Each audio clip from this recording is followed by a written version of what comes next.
Local Venezuelans are rallying together to keep watch and offer prayers for their fellow countrymen. This as unrest grows inside the borders of our Latin American neighbor. Today, thousands took to the streets in violent protests in what the Venezuelan army calls a coup.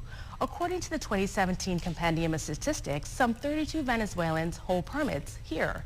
Tonight, we're joined by Caymanian and Venezuelan resident Margott Lares to discuss these latest developments. Margott, thank you so much for joining us tonight. Good evening, Kafara. Thank you for having me. Now, for the people in Cayman that aren't understanding what's going on, can you just give us a brief update about where the situation is like today? Yeah, what happened today is that interim President Juan Guaido started what he had called freedom operation. It's like one of the last stages that he's claiming to free Venezuelan from Maduro regime and have democracy in the country. Initially, it was called for a big rally tomorrow in the streets, being Labor Day and national holiday in the country. But by surprise, about 4:30 this morning, he was shown in live with another opposition leader who was on house arrest for at least 5 years.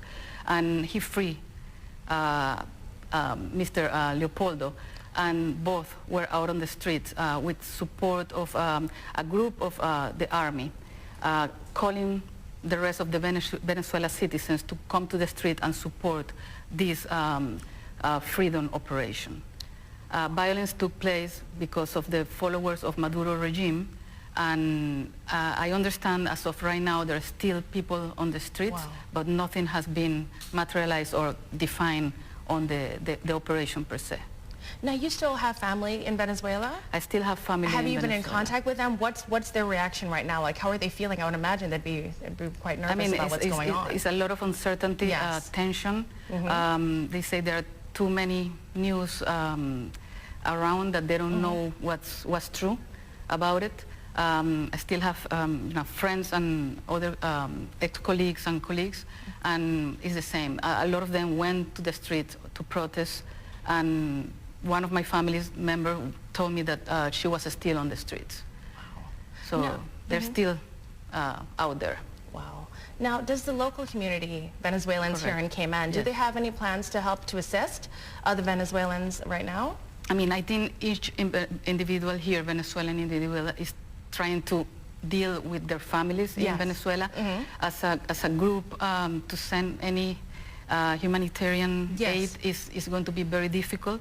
I understand that private flights were canceled today by government, and by initiative, commercial airlines suspended flights even in and out of the country, at least for today.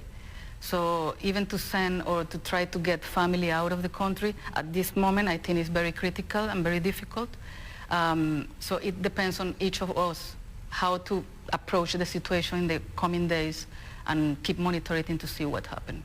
Definitely. And if anybody needs to contact you or anything like that, is there a number they can reach you at or anything? Yeah, I mean, they can contact me. I keep, in touch with some Venezuelans here in so on they island. can reach out to you if there's anything. All right. Well, thank you so much. We've run out of time. Thank you. I thank you for your time. Okay.